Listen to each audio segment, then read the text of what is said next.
Hey everybody, welcome back to another episode of Building Your Empire with SophieZo.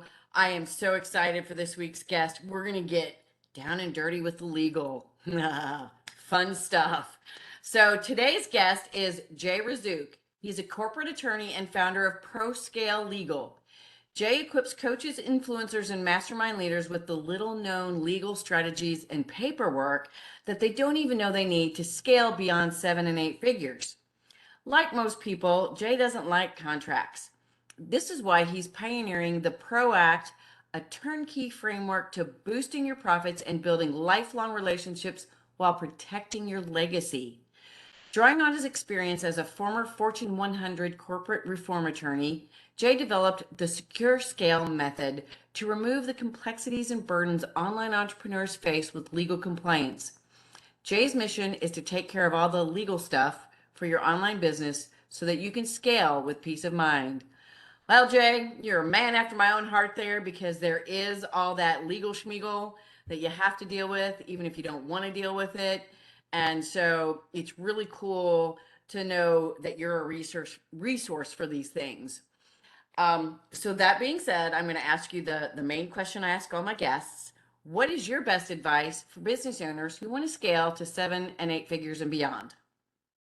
Well, I mean, my best advice is master my ProScale method, my secure scale method, which I teach through my ProScale business. And really, I've just boiled it down to 5 simple things, 5 things that any leader who's going to take their business all the way to 7 figures and beyond needs to know. And again, many of these are at least start with simple concepts, and then you can use lawyers or other people to help you implement them. Which, when you're getting to that point, you need to be using people to help you. You can't do it alone. So this is why the framework exists. Would you like to go through those, Sophie? Yeah, go ahead and run over those five pieces really quickly. So they spell scale, so to make it easy to remember. So the S is you need to have the right structures in place. And then the C is you need to build the right community. The A is you need to implement the right daily actions.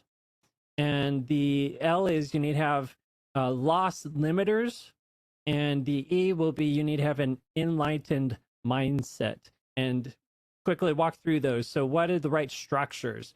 Well, you need to make sure you have like the right good contracts in place, with the terms of will protect you, but also, not scare business away. You need to be thinking of, are you protecting your intellectual property? Do you have really valuable trademarks that need to be registered? Do you have copyrighted material that needs to be registered? And are your contracts backing these things up? Because really, your IP is your number one most important asset.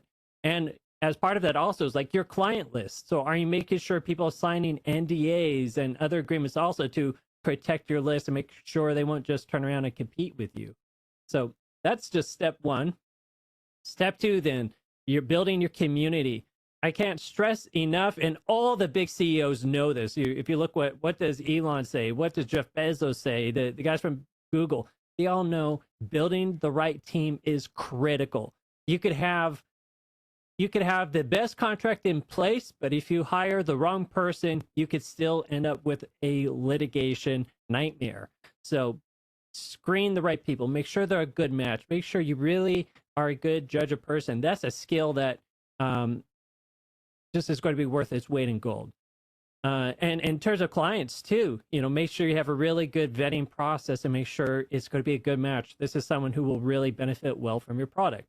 And you careful with your vendors. So the next one, A, right actions. This is where legal really can help a business, because legal wants you, as you start scaling your business, to start standardizing things. This is where policies, procedures come into place. They help you from a legal perspective, but it also helps you scale. You're now offloading things. You don't have to do daily trainings and everything. You just say, here's my policy. He explains how we do X, Y, Z.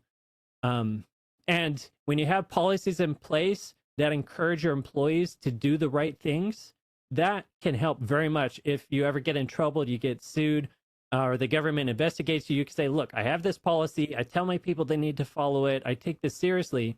even if someone breaks it, departs from the policy, you did your part by having it. The next one is the loss limiters. All the big corporations know, right, that they got to have lots of insurance. The litigation I did back in the day was always covered by insurance, and they were the ones that would cut the check at the end of the day. So insurance can be a huge major component, and it's important to understand the different types of insurance that would come into play for your business. You know, if you have a physical location that customers come to, then liability insurance is important. If you're giving advice to people, then you might need to look at errors and omissions insurance. There's all sorts of types. But the good thing is there's plenty of insurance brokers who are more than eager to work with you and step you through your options for that. And then the last and final one is the enlightened mindset. I could speak for days on this, but you know, Sophie and I know we're on the same page on this one, but that there's nothing that could be more effective really to avoid a lawsuit besides building a good community than just treating people right. And I think all the law could be boiled down to don't lie, don't cheat, don't steal, don't kill. And even that is simplified to love people. And if you're focused on loving people, treating them well, you're going to build great lifelong relationships. And the last thing that will cross their mind is to go speak to some lawyer to help them figure out how to sue you. Ooh, a lot of that speaks to my heart and to what I do, the whole building community. Yes, yes, yes. Community, meaning your team, your clients, that whole thing is very important to your business. Not doing it all yourself, the right actions, getting stuff off your plate, the policies and procedures. In my world, we call them standard operating procedures, but it's the same idea. It's having in place how you're supposed to do the thing that you're doing so that when it comes down to any kind of question on what, you know, what happened, you know, you can say, this is our policy, this is how we do it. And if our, you know, if the team member broke the policy, then that needs to be handled. But at least that covers you so that you don't have to get sued or you know, you have that backup to be able to handle this situation well and not have this major fire happen. And then So of course, important. And people want you to be consistent.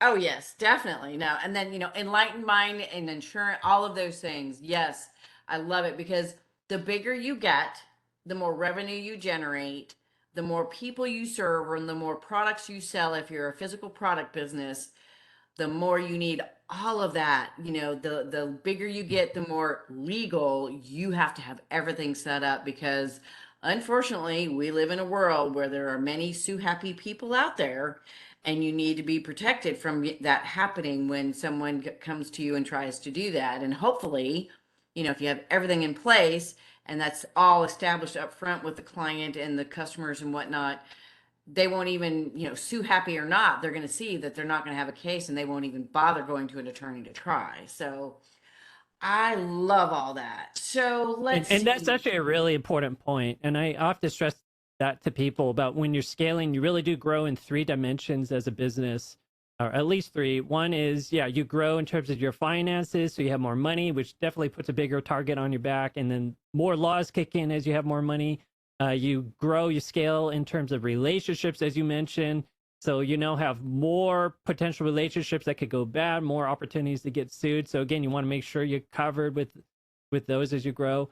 And then third, you also grow geographically as a business, you know, unless you're just, you know, a restaurant. But a lot of businesses today are online and you almost start off immediately everywhere at once. And as you're working with more customers in the state, you're hiring people in other states, you're now subjecting yourself to more and more laws of other states and countries. And a lot of people aren't even aware of that one. And you might reach a point where you need to register to do business in those states, pay taxes in them. And you have states like California that are getting very eager to get as much money as possible from anybody who touches or breathes on the state. That is so true. And that is a really good point too. It's not just where you're at, where your business is located, where it is incorporated.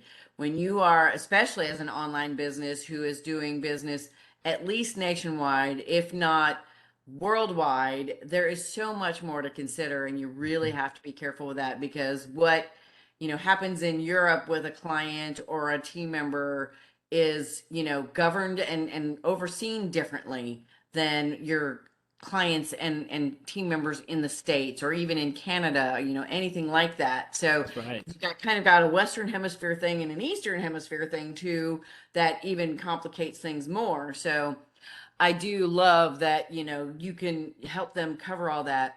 So I know I got a notice I'm in Tennessee. I got a notice from Tennessee saying that we had some tax law changes. And of course, I went to my accountant and said, do any of these affect me? Do I need to think about this? Do you need to tell me what's going on? And he said, nope, none of these things affect your business in the way that you're doing business. So you're all good. And I was like, okay, great. Thank you. How often do we need to be considering state laws, US laws, things like that? Because you never know when one government, state or federal, is going to change something and it can affect your business. I mean, there's minimum wage, if you have employees, there's, benefits, there's all those different things depending upon how you run your business. Is that the responsibility of an attorney to, keep them on retainer to watch for those things and make sure you're always protected? Or is there some other way to manage that to make sure you don't miss something that is a federal law or a state law that changes and puts you, at risk? Yeah, that's a very good question. When it comes to tax issues in particular, I think the best person, and I should say the most cost-effective bang for your buck, would be to work with accountants on that one.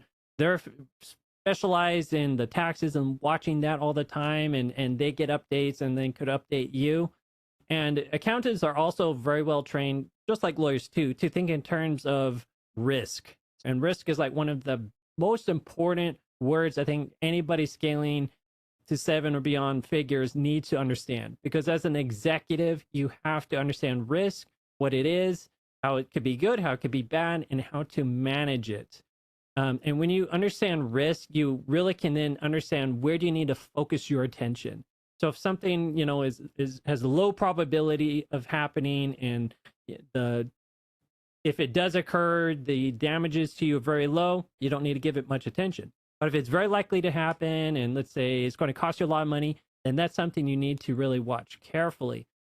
So the accountants, these people could really help you as an executive focus your attention and say, okay, let's figure out here, where do we need to watch out? What are the states that are probably going to have the most claim to your money? And then help you, watch those new laws that come into play. And in terms of the law, yes, it's a good idea. Anybody, when you're now in the mid six figures, going higher, it's a great idea to start building a relationship with an attorney, someone who maybe sign up for a retainer plan, or find somewhere where you get regular updates on the laws. And when you send out a new contract, make sure that they can look it over. It's so important, because laws are constantly changing all the time. Like privacy laws are changing, tax laws, every year there's new tax laws. When it comes to employment agreements and even independent contractor agreements, this space is changing tremendously. The non-compete clause, everybody wants non-compete clauses in their contracts, but there's states now like Colorado, Nevada, that are passing laws that make them potentially a criminal act to put the wrong non-compete clause in your contract.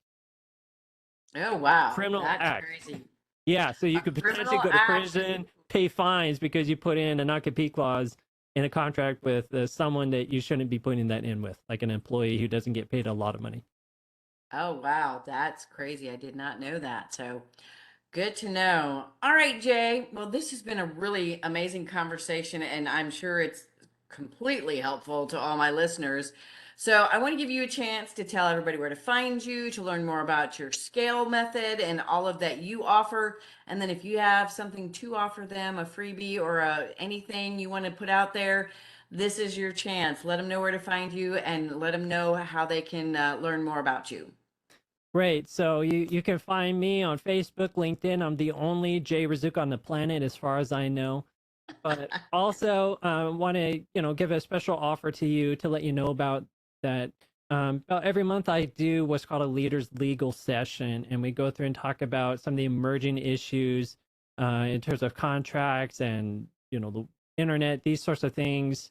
And we charge a little bit of money just to keep out the people you don't want in there. Because if your customers, your employees hear these things, now you know, or now they would know to go and potentially sue you for these, because it's just mind blowing how many of these mistakes are just out there, and the law is changing. Most of us aren't keeping up. So it's called the Leaders Legal Session every month, and you can find that at proscalelegal.com/session.